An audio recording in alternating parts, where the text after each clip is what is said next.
Welcome to the Heart-Centered Entrepreneur Podcast. I want you to be rich. Yes, I want abundant financial success for your business. But I don't just care about your business making money. I care about you too. I want you to be rich in happiness, in the impact you make, in your relationships, and in how you give back. I'm Anna. I built my six-figure business as a side hustle while I was pregnant with my daughter in 2016. Now I've helped dozens of women do the same. I'm here to help you build a profitable, heart-centered, fully booked business with the latest tips on sales and visibility, with proven mindset hacks, and sneak peeks behind the scenes with what's working right now in the online space and in my business. Ready to make more money with heart? Let's go. Right now, I'm sitting in my bed working from my laptop. I used to really love working from my desk in my living room, but lately, I don't know why, I've just been feeling loving work. Like my bed, I love my bed. One of my best friends, Devin, helped me design my house. And when I bought this house and decided, before I lived in a smaller place and I slept on a twin bed. And so I was really hesitant to buy a queen bed because I had all these excuses, but really it was me not being willing to up level. I have a bigger bedroom. If it's a queen bed, Anna, you're not, a young girl, it's okay to have a big bed, right? And this bed has meant so much to me and my kids over the past 3 years. We snuggle in here.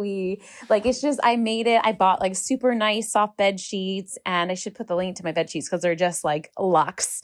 But I just feel so safe and warm and cozy in my bed. One of my kids had even told, someone, they was asking like for their safe spaces, and they said like, my mom's bed, so it's just like energetically, it feels so good. So anyway, lately I just been working from my bed, from my laptop, and I've been like liking it. But I'm sitting right now on my bed working on some like project stuff, and was kind of feeling a little bit sad about something. And so on my laptop, you guys, this is so embarrassing, but I pulled up a picture of a cop. Not just any police officer, but the police officer that actually helped me when I was going through had to file a police report and going through some rough things last year.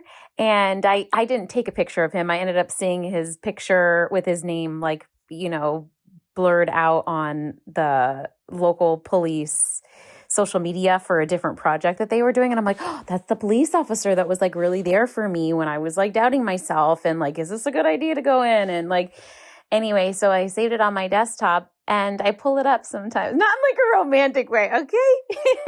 I think he's married. Okay. Just from a feeling of like, isn't it interesting how someone's presence can make you feel safe? And I've shared this exercise before, but I want to share it one more time again because it is so foundational to how I've gotten through so many of the hard things in my life. It's how I got through my labor and delivery. It's how I got through my skin cancer surgery. It's how I got through courthouse stuff. It's like the hardest things have really this visualization has gotten me through, which is visualizing the people in my life that are, I'll probably cry, supportive, safe people. There was a mentor that I had in college that was really significant to me that unfortunately passed away. She passed away from cancer. Her name was Rebecca. But I still have one of her pictures that she used to have in her therapy office.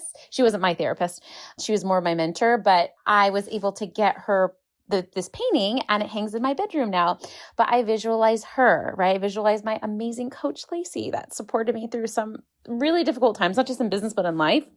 I imagine some of my best friends, right? Like I imagine the women and the people that embody that wise sage energy, and I think so often in Western society, we're like taught hyper independence, or maybe we've been through something hard and we're like, we have to feel like we have to do it on our own. I tell people I hear people say all the time, like, and I really want to hire you as my coach and mentor, but first I need to figure out XYZ, right? First I need to, because we have this like shame piece where we feel like we have to figure it out on our own. And if we don't, there's something wrong with us. And I think I've shared the story before, but like one of my other mentors, Becky in college, said like when I was going through a hard time, like, Anna, even if you don't have the faith that you're going to get through this, like I have the faith that you're going to get through it and you can borrow my faith.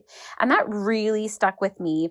And just shattered this Western idea that I had that like, I had to have my own belief. I had to do the hard work. If I got myself, I hear this all the time too with my clients that have debt, right? Like I've got to like get myself out of this debt and be miserable and be ashamed as I get myself out of this debt. Like We feel like we have to bully ourselves and do things alone. And I just feel like part of not being alone, of course, is like actually hiring coaches and mentors and therapists and having friends and stuff like that.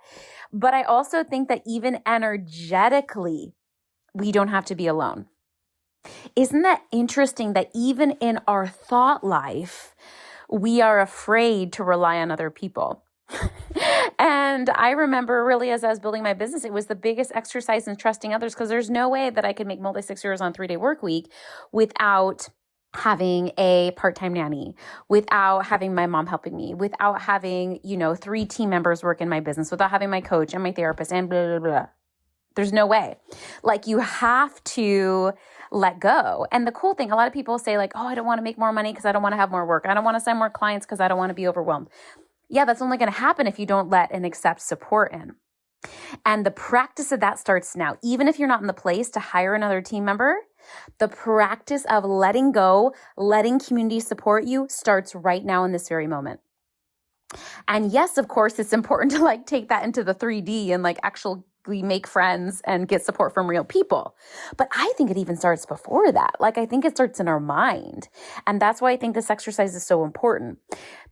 So what I want you to do is basically think about 5 people that feel like rocks to you, that feel calm and feel like supportive, protective energy. It's so interesting because traditionally I think people say like, oh, masculine energy, like F that. Like, I feel like women, like when I think about like women, we are so like, I am so protective of my clients. Like if I hear someone like talking bad about them, or if I hear them talking bad about themselves, I'm like, stop that right now. Like mama bear, like, no, like women are so protective and have that natural providing energy. And I love that. And I don't know, it's just interesting. I think like when I started dating, like, I don't know how many years ago, I don't know, like 5 years ago, I bought more into that like feminine, masculine stuff. And I'm just kind of over it lately. I'm just kind of like, I think we all can embody all the characteristics, but if a gender were to embody it more, I think it would be women. Okay. I think we're the protectors.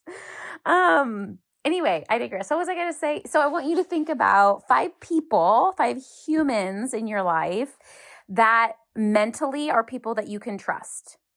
And here's the thing, they don't even have to be, ideally, they're not like celebrities. Ideally, there's someone that you've had some sort of real touch point with, even if you don't have a touch point with them right now. I think like some friendships come and go. I think some mentorships come and go. I think like, and the other thing too, I think with friendships as adults is like sometimes we'll be really close friends with them, but we won't like talk to them every single day, right? Like there's some of my friends I don't talk to very often.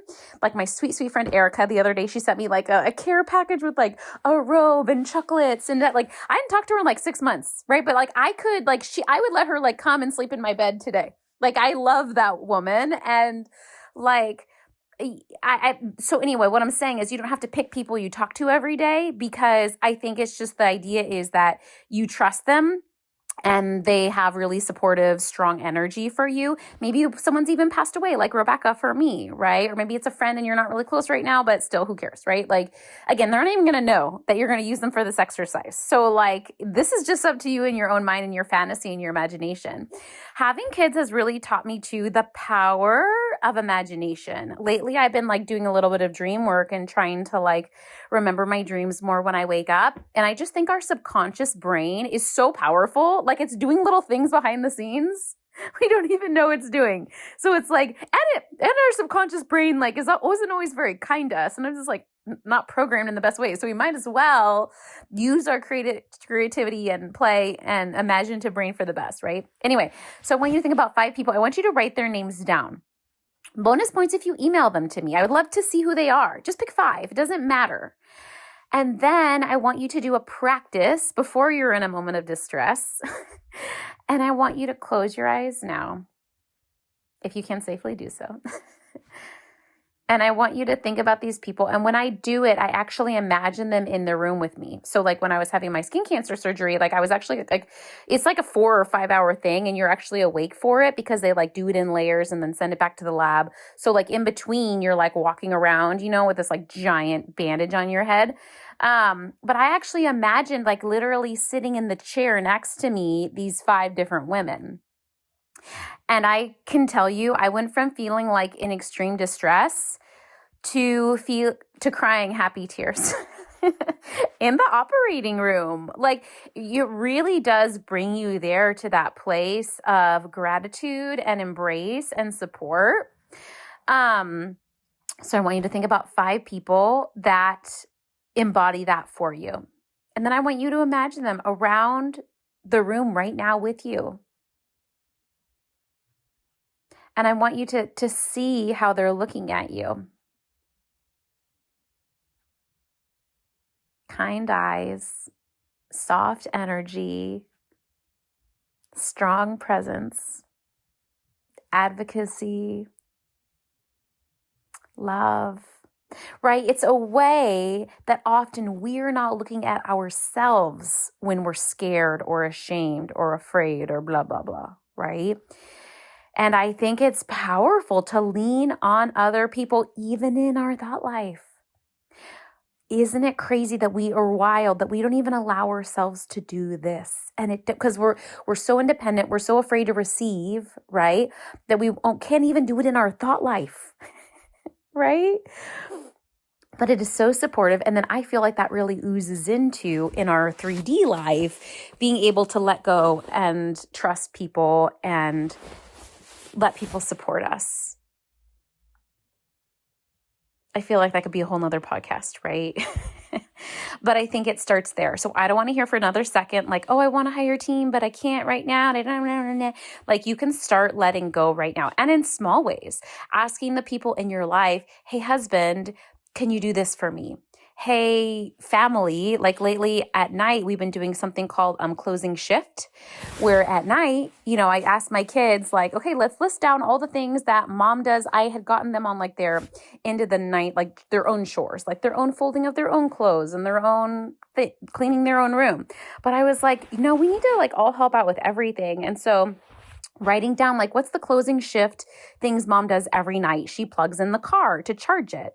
She, empties the dishwasher. She wipes down the counter, right? We came up with like literally like 17 things. And I'm like, hey, let's all pick 5 different things and like split this up, right? So this can start to this less of, it's energetic. And then once you start it, it's just so relieving. And then I think it's useful to see like, oh, I can take on more if I let go of more, if I release more. Okay, I'd love to hear who your 5 people are. And I would love to be one of your 5 people. If you're like, I'm really struggling to identify someone that I can trust, that feels energetically safe and supportive and unconditionally loving towards me, I'm happy to energetically be sending you love and support and affection. I do when I record these podcasts, I am doing that. Like, I am really, for me, this is more than a job. This is a calling. For me, like dismantling the patriarchy and helping free women and help them create happiness and financial independence. Like, this is my mission. Like, this is 100% what I'd be doing if I wasn't getting paid. And I never plan to retire from this. I love it. I'm obsessed. I'm obsessed with you. And so know that I send you genuine, authentic, loving energy every time I send this podcast from the bottom of my heart. Thanks for hanging out today. Please hit that subscribe button so you can make sure to stay updated anytime a new episode drops. And I would love for you to join me in my free Facebook community. It's called The Heart-Centered Entrepreneur. We discuss the podcast episodes. I regularly go live and do free trainings. And you may even meet your newest biz bestie. So you can join at heartcenteredcommunity.com. It's absolutely free, and I cannot wait to see you in there.